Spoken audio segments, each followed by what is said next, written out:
समय की बात है जब मनोज नाम का एक ऑटो रिक्शा वाला अपनी पत्नी लता और दो बच्चे रिशु और रिया के साथ एक छोटे से घर में रहता था। रिशु और रिया दोनों बहनें थीं जो अपने बाप की बहुत ही लाडली थीं। मनोज जब भी रात को काम करके घर लौटता, रिशु और रिया दोनों आकर उसके गले से चिपक जाती थीं। एक दिन की बात है जब मनोज हमेशा की तरह घर से काम पर निकलता है। उस दिन बहुत ही ज्यादा गर्मी होती है। ऑटो रिक्शा भी गर्मी की वजह से तप रहा होता है। मनोज एक सड़क के किनारे ऑटो रिक्शा लगाकर खड़ा हो जाता है। अरे भाई साहब, सीमापुर चलोगे क्या? जी बिल्कुल चलेंगे। मनोज उस आदमी को लेकर सीमापुर के लिए निकल पड़ता है। अब आधे रास्ते में जैसे ही वो पहुंचते हैं वैसे ही एक बड़ा सा गड्ढा आता है और ऑटो रिक्शा लुढ़क जाता है। मनोज का पूरा ऑटो रिक्शा टूट फूट जाता है। मनोज बड़ी मुश्किलों से ऑटो रिक्शा घर लेकर आता है। ऑटो रिक्शा और मनोज की हालत देखकर लता और बच्चे परेशान हो जाते हैं। मनोज फिर उनको सारी कहानी सुनाता है। अब तो ये ऑटो रिक्शा बिल्कुल खत्म समझो। नई बॉडी डलवाने में 30-40 हजार का खर्चा है। इतने पैसे तो हमारे पास हैं ही नहीं जी। सब अंदर जाते हैं और रात को साथ बैठकर ही खाना खाते हैं। फिर रिशु वहाँ अपना एक खिलौना लेकर आती है। देखो पापा, ये कितना सुंदर है ना। ये मुझे हरी अंकल ने दिया। अरे जो पड़ोस में फर्नीचर का काम करते हैं, बस उन्होंने ही बची हुई लकड़ी का ये ऑटो रिक्शा बनाकर दे दिया है इसे। क्यों ना मैं भी एक लकड़ी का ऑटो रिक्शा बना दूं? क्या ये कैसे हो सकता है? बिल्कुल हो सकता है।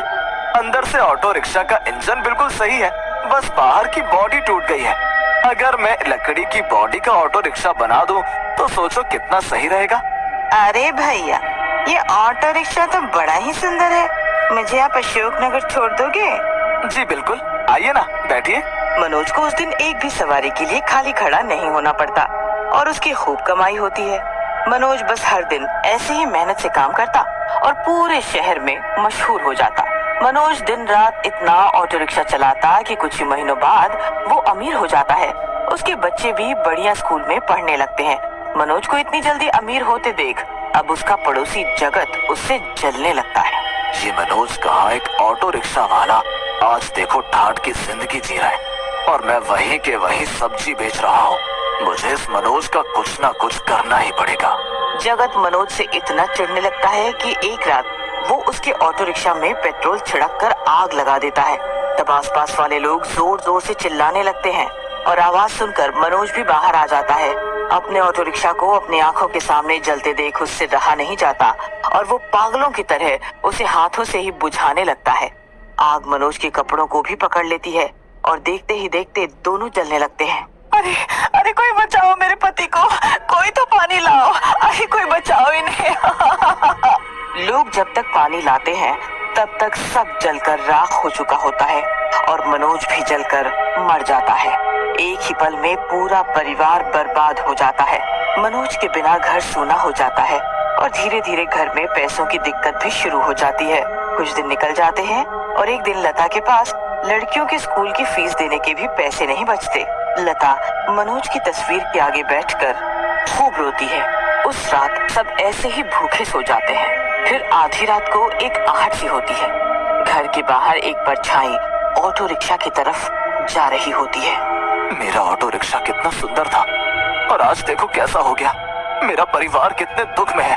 मैं उनको ऐसे नहीं रहने दूंगा। मैं सब ठीक कर दूंगा।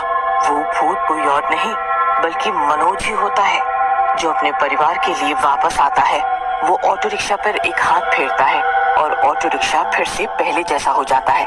उसके बाद वो ऑटो रिक्शा में बैठता है और सवारी ढूंढने निकल पड़ता है।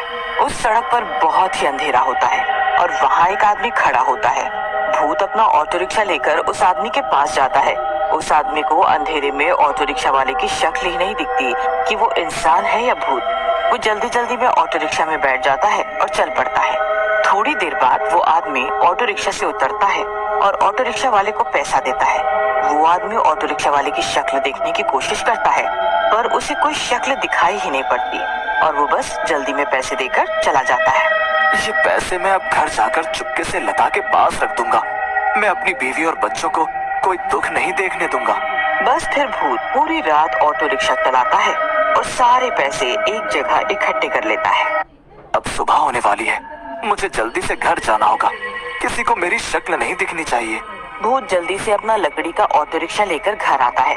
सबसे पहले वो लता के पास जाकर उसके सिरहाने पैसे रख देता है और फिर ऑटो रिक्शा को वापस पहले जैसी हालत में खड़ी करके वहाँ से गायब हो जाता है। सुबह जब लता उठती है तो अपने पास इतने सारे पैसे देखकर बड़ी हैरान हो जाती है। अरे इतने सारे पैसे, ये कैसे आए? ये कौन रख सकता है? मेरे पास तो एक भी पैसा नहीं था। वो लड़कियों से भी पूछती है पर उनको भी कुछ पता नहीं होता। लता हैरान भी होती है और खुश भी। सबसे पहले वो स्कूल की फीस भर कर आती है और फिर घर का सामान लेती है। उस रात वो अच्छे से खाना खाते हैं और चैन की नींद सोते हैं। अब अगले दिन फिर से वही होता है। रात को मनोज का भूत आता है और ऑटो रिक्शा को वापस पहले जैसा करके उसे लेकर चला जाता है। रास्ते में उसे काफी सवारी मिलती है जिनको वो उनके पते पर छोड़ता है और उनसे पैसे ले लेकर इकट्ठे कर लेता है। आखिर में भूत को एक लड़की मिलती है जो उसके बच्चों को ट्यूशन पढ़ाती है। लड़की वो ऑटो रिक्शा देखकर हैरान होती है। अरे ये तो ऋषि और रिया के पापा का ऑटो रिक्शा है, पर उनकी तो मौत हो चुकी है। मुझे चेक करना होगा। वो लड़की ऑटो रिक्शा रोकती है और उसमें बैठ जाती है। लड़की पूरे रास्ते उस आदमी से बात करने और उसकी शक्ल देखने की कोशिश करती है पर उसे कुछ दिखाई ही नहीं देता। अजीब बात तो ये थी कि उस ऑटो रिक्शा में एक भी शीशा नहीं था। आपका घर आ गया है, जल्दी मेरे पैसे दे दो, मुझे जाना है। भैया वो मेरे पास पैसे खुले नहीं है, मैं बस अभी अंदर से लेकर देती हूँ। लड़की घर के अंदर जाती है और चुपके से खिड़की से देखने लगती है। तभी ऑटो रिक्शा के सामने से गाड़ी गुजरती है। गाड़ी की हेडलाइट की रोशनी भूत के ऊपर पड़ती है और लड़की उस भूत की शक्ल देख लेती है। लड़की एकदम हक्की बक्की रह जाती है। उसके बाद वो भूत ऑटो रिक्शा लेकर भाग जाता है और सीधा घर जाकर लता के पास पैसे रखकर वापस ऑटो रिक्शा को पहले जैसा करके गायब हो जाता है। अगले दिन लता फिर पैसे देखकर हैरान हो जाती है और उसके दिमाग में बस यही चलता रहता है कि आखिर ये पैसे आ कहाँ से रहे हैं। लता सोच ही रही होती है कि तभी वही ट्यूशन वाली लड़की उनके घर आती है। अरे मैडम, आप अचानक सुबह सुबह यहाँ कैसे?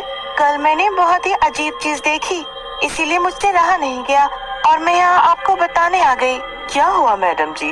बताओ ना, आओ बताओ ना। ये ऑटो रिक्शा जो आपके घर के बाहर खड़ा है ना, मैंने कल रात को इस ऑटो रिक्शा को बिल्कुल पहले की तरह नया देखा और नंबर भी यही था।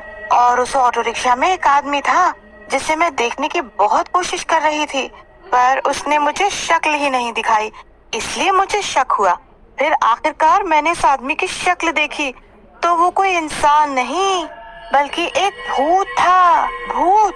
क्या बोल रही हो मैडम जी आप? ये ऑटो रिक्शा तो इसी हालत में उसी दिन से खड़ा हुआ है घर के बाहर। अरे मैं सच बोल रही हूँ, अरे मैं बोल रही हूँ ना, मैं खुद आई हूँ, यही ऑटो रिक्शा था। आप एक काम करो, उसी जगह जाकर खड़ी हो जाना जहाँ कल मैं खड़ी थी, पर आप घूंघट कर लेना।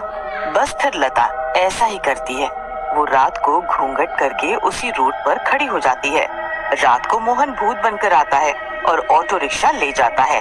रास्ते में उसे घूंघट में एक औरत मिलती है जिसे वो बैठा लेता है और चल पड़ता है।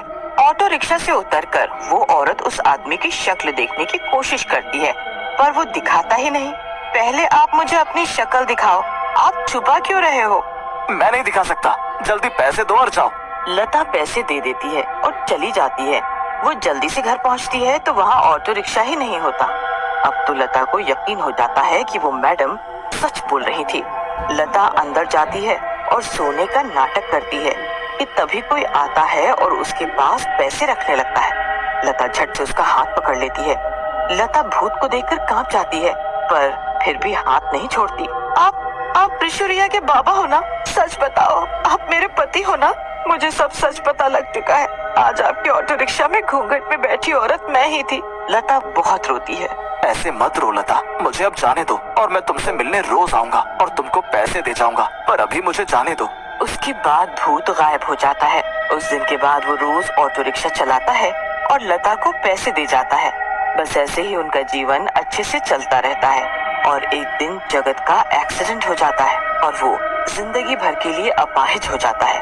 उसे भी समझ आ जाता है कि बुरी करने का उसे बुरा नतीजा मिला है।